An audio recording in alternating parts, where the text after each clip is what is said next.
Party సభ్యత్వ నమోదు అది కూడా మొన్ననే అనుకున్నాం.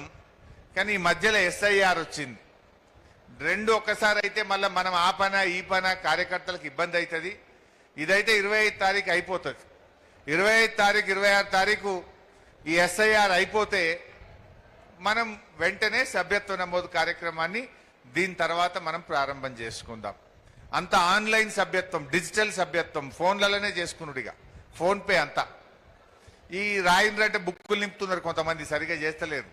ఇదైతే ఇంటికాడికి పోయి వాళ్ళ ఫోటో తీయాలి, ఆ ఇంటి ముందు నుంచి వాళ్ళ డాటా ఎక్కిస్తే బరాబర్ ఒరిజినల్ సభ్యత్వం వస్తుంది. కనుక కార్యకర్తలకు మన కుటుంబ సభ్యులందరికీ ఆ ఇన్సూరెన్స్ సౌకర్యం కానీ అన్ని లాభాలు వాళ్ళకు మాత్రమే రేపు జరగడానికి అవకాశం ఉంటుంది. సో ఆ సభ్యత్వ కార్యక్రమాన్ని కూడా బాగా చేయాలి. అది ఒక్కసారి ఎస్ఐఆర్ ప్రోగ్రాం అయిన తర్వాత ఆ కార్యక్రమాన్ని కూడా మనం ప్రారంభం చేసుకుందాం.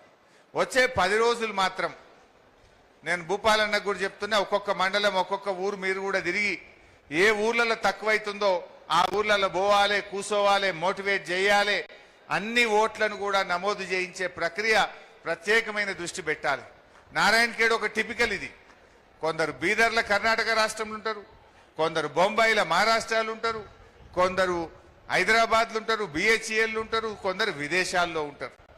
మరి ఇంతమంది మరి ఎవరి ఓట్లు ఎక్కడెక్కడ ఉన్నాయి? వాళ్ళు బొంబాయిలో ఉంచుకుంటారా, బీదర్లో ఉంచుకుంటారా, పటాన్చెర్లు ఉంచుకుంటారా, హైదరాబాద్లో ఉంచుకుంటారా, మరి ఎక్కడ ఉంచుకుంటారు అనేది వాళ్ళతో మాట్లాడి వీలైనంత మందిని తిరిగి మళ్ళీ మన నారాయణఖేడ్లోనే ఓట్లు నమోదు చేసుకునేటట్టు నారాయణఖేడ్ బిడ్డలందరినీ కూడా మనం ఓటు నమోదు ప్రక్రియలో భాగస్వామ్యం చేయాలని చెప్పి నేను ఈ సందర్భంగా మీకు పిలుపునిస్తా ఉన్నా.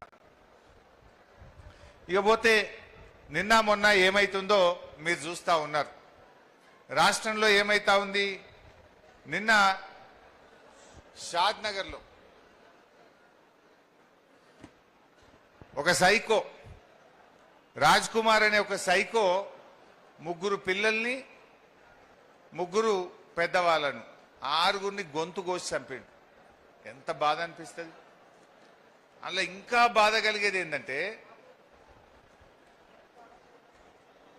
7 కుటుంబ సభ్యులు ఒక్కరు మిగిలిపోయింది. ఆ ఒక్కరు ఎవరంటే ఒక అమ్మాయి, పాపం చిన్న పిల్ల, చెవులు వినబడవు, మాటలు రావు, కాళ్ళు లేవు. ఆ అమ్మాయి పరిస్థితి ఏమైతుంది ఒక్కసారి ఆలోచించండి. ఇంతకాలం వీళ్ళే ఆ అమ్మాయికి నోట్లో కలిపి అన్నం పెట్టిండ్రు, ఆ అమ్మాయిని బాత్రూమ్ తీసుకుపోయిండ్రు, ఆ అమ్మాయికి స్నానం చేయించిండ్రు, ఆ అమ్మాయికి బట్టలు వేపించిండ్రు. ఇప్పుడు ఆ సైకోగాడు ఆ పిల్లని ఒక్కదాన్ని ఇడిచిపెట్టి మొత్తం 6గురిని చంపిండు. ఎంత బాధ. ఇది పూర్తిగా రేవంత్ రెడ్డి వైఫల్యం. పోలీసు వాళ్ళు చేయాల్సిన పని చేస్తలేరు. పోలీసు వాళ్ళని రాజకీయాలకు, బీఆర్ఎస్ పార్టీ వాడు ఎవడన్నా చిన్న ట్వీట్ పెడితే వాని మీద సాయంత్రం కల్లా కేసు పెడుతురు, పట్టుకపోతురు. మరి ఈ సైకో రాజ్ కుమారు అమ్మాయిని రేప్ చేసినాడు. మైనర్ అమ్మాయిని రేప్ చేస్తే 45 రోజుల పాటు పోలీసు వాళ్ళు ఎందుకు అరెస్ట్ చేయలేదు?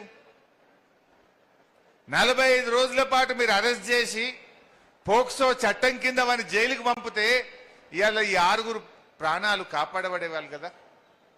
రేవంత్ రెడ్డి వచ్చినాక ఇలా ఆడపిల్లలున్న తల్లిదండ్రులు భయపడే పరిస్థితి ఏర్పడ్డది. పోక్సో కేసులో ఒక నిందితుడిని కాంగ్రెస్ పార్టీ నాయకుడు, రేవంత్ రెడ్డికి సన్నిహితుడు, ఒక మార్కెట్ కమిటీ చైర్మన్ 20 లక్షల రూపాయలు లంచం తీసుకొని వారిని అరెస్ట్ కాకుండా ఒక రేపిస్టును కాపాడింది కాంగ్రెస్ ప్రభుత్వం. ఒక రేపిస్టును కాపాడింది. పోలీసు వాళ్ళు ఆ రేపు చేసినంత కూర్చొని మందు తాగింది. పోలీసు వాళ్ళు వాడిని అరెస్ట్ చేయకుండా 45 రోజులు టైం ఇస్తే వాడు కోర్టుకు పోయి బెయిల్ తెచ్చుకున్నాడు. 20 లక్షలు ఖర్చు పెట్టిండు, వచ్చి ఆయనతో 6గురిని ఊచకొత్త కోసిండు. నిన్న ఒక ఆయన రేవంత్ రెడ్డి గారిని ఆంధ్రప్రదేశ్లో వెనకైన పేపర్ బాయి పేపర్లు ఎత్తుండే, గోడల మీద పెయింటింగ్ రాతలు రాస్తుండే రేవంత్ రెడ్డి అని అన్నాడట. అది ఉన్నదే అన్నాడు, నిజమే అన్నాడు. గోడల మీద రాతలు రాస్తోడిన పెయింటర్. అరే నేను ముఖ్యమంత్రిని, నన్ను పెయింటర్ అంటే వాడిని పోలీసు వాళ్ళు పోయి పట్టుకొచ్చి లోపలేసి పారేస్తారు.